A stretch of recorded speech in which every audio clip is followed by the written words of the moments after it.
కి స్వాగతం.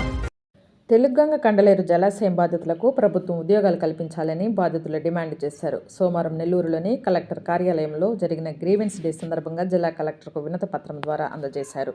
సందర్భంగా మీడియాతో మాట్లాడుతూ తెలుగంగ ప్రాజెక్టులోని కండలేరు జలాశయం నిరాశ్రయులకు 2007లో ప్రతి ఒక్కరికి ఉద్యోగం కల్పిస్తామని అప్పటి కలెక్టర్ తెలిపారని, కాళ్ళు అరిగేలా తిరుగుతున్నా కానీ ఇప్పటి వరకు ఉద్యోగాలు కల్పించలేదన్నారు. ఈ సమస్యపై హైకోర్టు కూడా తీర్పు ఇవ్వడం జరిగిందన్నారు. హైకోర్టు నిరాశ్రయులకు ఉద్యోగాలు ఇవ్వాలని తీర్పు ఇవ్వడం జరిగిందన్నారు. ఇప్పటికైనా ప్రభుత్వం 98 జీవో ప్రకారము ఉద్యోగాలు కల్పించాలని తెలిపారు. జిల్లా కలెక్టర్ సానుకూలంగా స్పందించి న్యాయం చేయాలని తెలిపారు. ఈ కార్యక్రమంలో Sai, Penchala Prasad, CH Pullaiah, K Penchalaiah, D Srinivasulu, Kadiri Tirupalu, Bandi Tirupalu తదితరులు పాల్గొన్నారు. తెలుగంగ నిరుద్యోగులం. మాది కండలేరు జలాశయంలో పోయిన ఊరు. అప్పట్లో 98 జీవో ప్రకారం మాకు 2 ఎకరాల పొలము, తర్వాత చింటుకు ఒక జాబు, తర్వాత ఈ ప్లేస్మెంట్లు ఇవ్వాలి అని రూల్ ఉంది. కానీ అప్పటి నుంచి మేము తిరగతానే ఉన్నాం కలెక్టర్ ఆఫీసుల చుట్టూ. 2007లో మేము కస్తూర్బా కళాక్షేత్రంలో మేము అప్లికేషన్ వేసాము. అప్పటి నుంచి మేము తిరగతానే ఉన్నాం. కలెక్టర్లు మారుతానే ఉన్నారు, తిరగతా ఉన్నాం, ప్రభుత్వాలు పోతానే ఉన్నాయి, తిరగతా ఉన్నాం, చేస్తూనే ఉన్నాం. కానీ ఇప్పటికి మాకు కల్పించింది లేదు. ఇప్పటికి మాకు ఆదరణ కల్పించింది లేదు. మేము నినాదాలు చేస్తున్నాం, తిరుగుతున్నాం, డ్యాముల దగ్గర ఇది చేస్తున్నాం, కానీ మమ్మల్ని పట్టించుకునేవారు లేరు.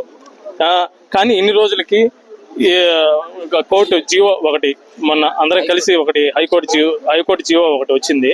దాని ప్రకారంగా సార్ మాకు ఇదైనా న్యాయం చేయండి అని చెప్పి కలెక్టర్ గారిని అడగడం జరిగింది. కలెక్టర్ గారు సానుకూలంగా ఖచ్చితంగా చేస్తాము, మీరు సాయంత్రం కలవండి, ఒకసారి సీసీ గారిని కలవండి, మేము మాట్లాడతామన్నారు. ఇన్ని రోజుల కన్నా ఈ యొక్క శ్రమ ఫలించింది. ఇకనన్నా మాకు కొంచెం న్యాయం చేయించవలసిందిగా కలెక్టర్ గారిని కోరుతున్నాం. తర్వాత మా లోకేష్ బాబు గారు కూడా పాదయాత్రలో కూడా వచ్చి చెప్పాడు, మీకు ఖచ్చితంగా న్యాయం చేస్తాము, ఖచ్చితంగా మీ ప్రాబ్లమ్స్ అన్ని తీరుస్తాము, 98 జీవో ప్రకారం మీకు ఉద్యోగాలు ఇప్పిస్తాం అన్నారు. కానీ ఇప్పటికీ ఏమీ అనుకోలేదు. కానీ కూటమి ప్రభుత్వం కూడా మాకు దయ ఉంచి మాకు న్యాయం చేయవలసిందిగా కూటమి ప్రభుత్వాన్ని కోరుతున్నాము. ఈ రోజు మళ్ళా కొత్తగా ఒకటి తిరుపతి జిల్లా చేస్తామన్నారు. మాకు తిరుపతి జిల్లా మేము వెళ్ళలేము.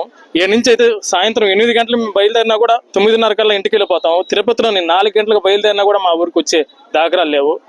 మేము తిరుపతికి బాగుంటే, కలెక్టరేట్కి బాగుంటే తిరుపతికి వెళ్ళాలా, మా వల్ల కాదు, మేము తిరగలేము, మా సమస్యలు చెప్పుకోలేము. కానీ దయ ఉంచి మాకు నెల్లూరు జిల్లానే ప్రకటించవలసిందిగా కూటమి ప్రభుత్వాన్ని కానీ పెద్దల్ని కోరుతున్నాం. దయ ఉంచి మాకు ఈ జీవో ప్రకారం మాకు జాబులు ఇప్పిస్తే జీవితాంతం వాళ్ళకి రుణపడిపోయి ఉంటాం. కూటమి ప్రభుత్వం కానీ మా కలెక్టర్ కూడా కొంచెం సానుకూలంగా స్పందించారు. కొంచెం అది రవిచంద్ర, మాది మునక ప్రాంతం. మా ఊరు తానంచల్ల, రాపూర్ మండలం, నెల్లూరు జిల్లా.